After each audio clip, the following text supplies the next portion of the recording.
John, I don't know who needs the All-Star break more. The Dodgers with a battered pitching staff, the Padres who are highly emotionally erratic, or just the fans of the Dodgers and Padres. God, I can't believe what I'm seeing happening in Chavez Ravine and at Petco Park. It's brutally. I mean, I don't know how fans are putting up with this right now. So that's where we are there. We're going to talk baseball to start out of the gate. But I am acceding my chair, and he is going to talk baseball with you to start. I am? You're going to answer the question. Okay, I'll answer the question. I'm not going to give you my opinion, but you're going to answer the question. Sure. So, John, here we go. Item 1, All-Star team. And we got a bunch of injuries. Guys have not going to be able to go play, bunch of replacements, etc. Home run derby. Do you like it? Is it a bad gimmick? Is it a health risk to the players? Do you like the rule changes, or should we just leave it the way it is? And John Riley says, I love the home run derby. I love everything about it. It's like the 3-point shot contests in the NBA. Keep it. You know, they monkey with the rules. I don't really get too hung up about that. But there won't be any Ohtani and there won't be any Judge because of the injury factor. And there won't be any Bryce Harper. And there won't be some other American League stars because of the injury factor. So is it worth having if your guy gets hurt and can't play the second half of the season? It's always worth having. You know, I mean, you're going to see the stars are going to back off of it, give the young guys a chance, just like the slam dunk contest in the NBA. Keep it, love it. It's the best thing of All-Star Weekend. Uniforms. I maintain old school me. Let the American League guys wear their home uniforms, whites, all the different colors, the logos, etc. Let the National League guys wear their road grays. That way we can see all these guys lining up at first base. I just don't like the American League and the National League uniforms. I'm a traditionalist. Sorry, I'm old school, but I'm bleeping brilliant. And John Riley says, I agree with you. As a kid, I always loved seeing all the different jerseys. It was like a mashup, like when they combine two sitcoms into one, you know, and you get this cross merger of these people. So old school uniforms, home and road. I love that. Okay, let's move on. Padre baseball, they send Adam Mazer back to AAA, 7.84 ERA. They had to pitch him. They force-fed him. He got lit. They're just in a world of hurt for starting pitching. No Yu Darvish. Joe Musgrove still looks way far away. Somebody's got to solve the mystery of who Dylan Cease really is right now. And Michael King continues to pitch well, and they need Waldron's knuckleball to dart and dash and do what it does.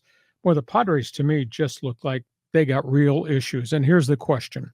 Trade deadline is coming. There are probably 5 established pitchers that they could rent or trade for.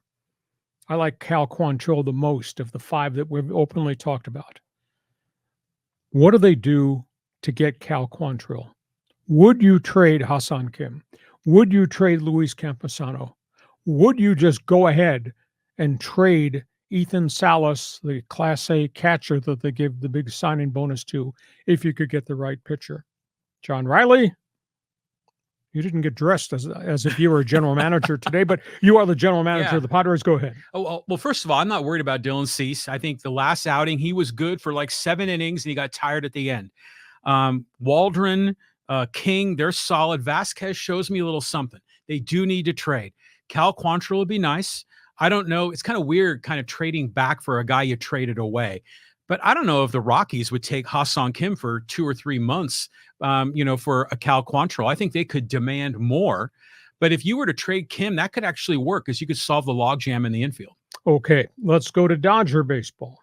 As of this morning, the Dodgers now have 16 pitchers on the disabled list. That's unbelievable. The Dodgers have no rotation, and they've not been the same team, same pitching staff since Yamamoto went down with the strained rotator cuff, and they have no idea when he's coming back. So the burning question is, what do they do? Kershaw's gone, Buehler's gone, May is gone, Glasnow is now on the disabled list, but 16 total pitchers, including some significant relief guys. Never been afraid to make a deal. Maybe you trade James Outman, maybe you trade Gavin Lux, maybe you go into the farm system and trade some more prospects. Historically, You do remember the Mookie Betts deal at the deadline? Mm-hmm. Historically, you do remember Max Scherzer at the deadline? Yes. Historically, way back in the day, do you remember the monster Adrian Gonzalez Red Sox deal back in the day? So they've never been fearful to make a deal. What do you think they should do?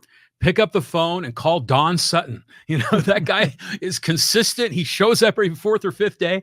No, but they're going to make a deal. But I don't know if it's going to be the usual suspects, you know, the Cal Quantrells and Zach Eflins of the world. Usually they've got something up their sleeve, you know, and I think AJ Preller does too. I think we're going to start to see names that we didn't expect. I saw in your best 15 that Scherzer said, hey, I'm not waiving my no trade deal. So it's going to have to be someone else. Unless it's a Dodger trade, which would bring him back to where he liked that last time around. And he did pitch till he ran out of gas. So we got the Dodgers to talk about too, as it relates to trades. One side note, and this is the terrible news that broke this morning. We talked about a month ago about the passing of former number 1 draft pick Sean Burroughs, dropped dead in a parking lot next to a Little League field. Now the autopsy came back, overdose of fentanyl. Oh, really? He was doing fentanyl in the parking lot after he dropped his son off at Little League practice, and he dropped dead right next to his SUV. Oh. And this guy had fought back from the drug issues, and it just shows the grasp the drug addiction has for all the rehab and all the positives that we saw in the last couple of years where he regrouped as a person and regrouped as a father. He did fentanyl in the parking lot, OD'd right there. A horrible story. I don't know what to say. I mean, it's a sad story. Fentanyl's ripping this country apart. Wow. Sad it is. We go from that time.